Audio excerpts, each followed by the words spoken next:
I think there's like that concept. There's two misconceptions that I think I run into a lot as an agent. One is that people think that sometimes they think they have to use who the insurance company tells them to use.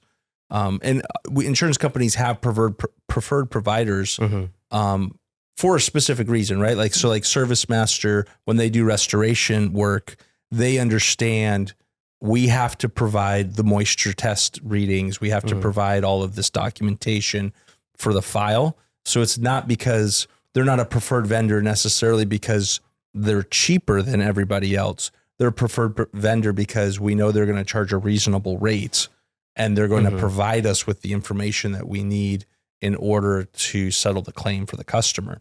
So, but they could use whoever they want. And like you said, though, that you could have people that charge outlandish prices. And then sometimes, and I saw this happen a lot we had a big flood in our area in 2020. I think it was 21, right? Mm-hmm. Yeah. Rich was out writing that. Yeah, yes. That was your break. That was your break into the industry. Like, here you go. We just flooded half our county. Well, we didn't flood it, but half the county flooded, and we have hundreds and hundreds of homes that had to be repaired. Yeah. The funny thing, that was his third week on the job. Oh, was it? Yeah. That trial by fire right there. Yeah, I'm sure Sam was sweating heavily. Yeah. He's like, I hope it's not just a cool accent we got with this guy. There was a lot. So there was a lot. We saw a lot of different contractors that were doing work through that, and some of the contractors created this frustration between the customer and the insurance company because the contractor's like, hey, we're charging X number of dollars, and the insurance company's like, that's not a reasonable rate.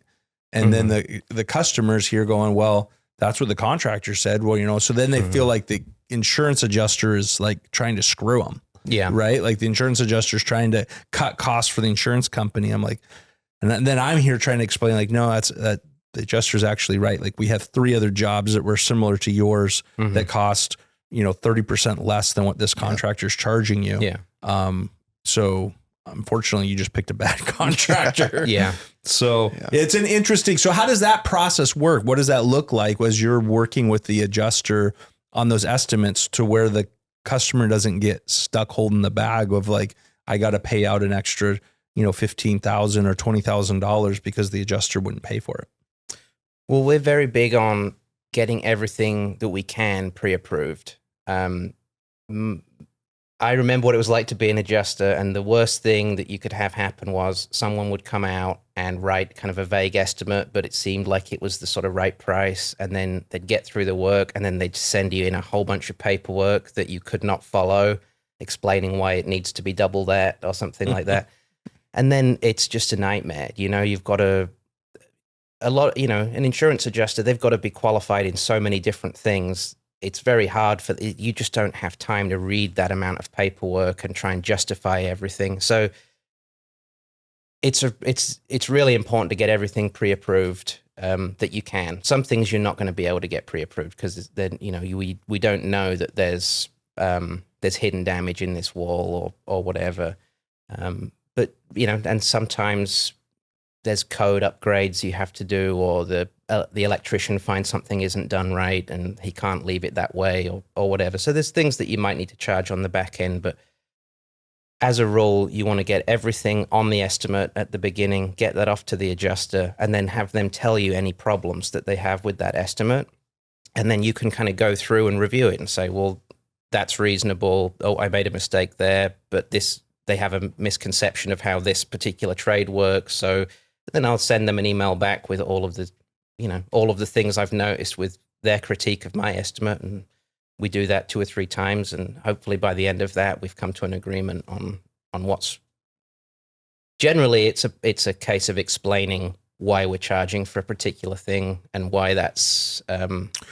So do you work with the adjuster quite a bit then yourself as the contractor?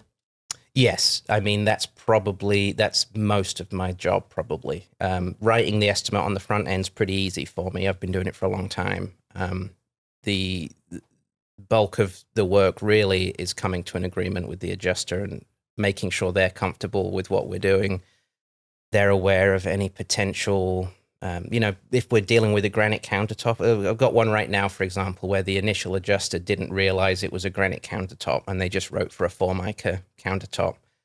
They've approved enough money to get the work done, assuming that we can reset the old granite countertop without it breaking. But whenever you reset a granite countertop, there's a chance it'll break, and that homeowner's going to need coverage for new granite if that happens. So I've got to make it, document to them and explain, okay, you're paying enough money, but just so you know, this might break when we put it back in. And right now you've got it recorded as a Formica countertop, and that shouldn't break going back in. So number one, they're going to be confused if there's a broken countertop. Right. And two, it's going to be a lot more expensive to replace a granite than a Formica countertop. So, just stuff like that, making sure everyone's on the same page. Yeah.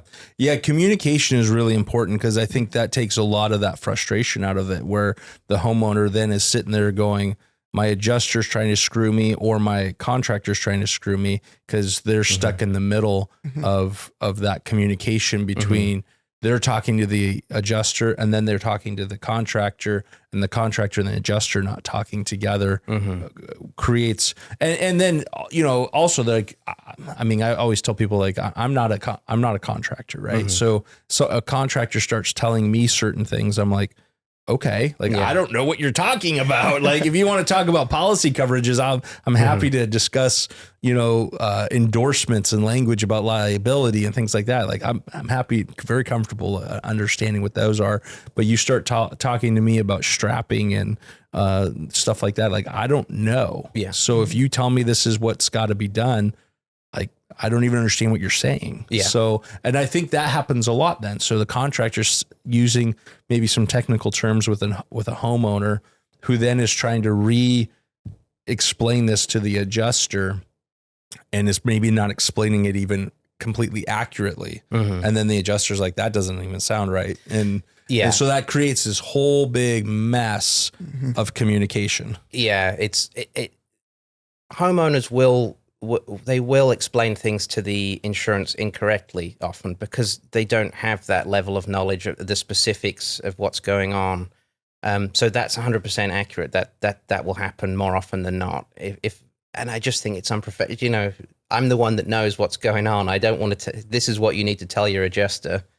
From time to time, there's information that they need to hear from the homeowner. So Sure. I'll let them know if there's something that they ought to be communicating to their adjuster. But not, don't hand them a script. You just kind of let them know, all right, maybe get an ETA from your adjuster on when they're going to be able to get this reconciled. Right. Something like that. Or let your insurance adjuster know that they can reconcile the estimate with me, or something like that. It's important to us that we have a good relationship with the adjusters that we work with, and that we're making everything easy for them to follow.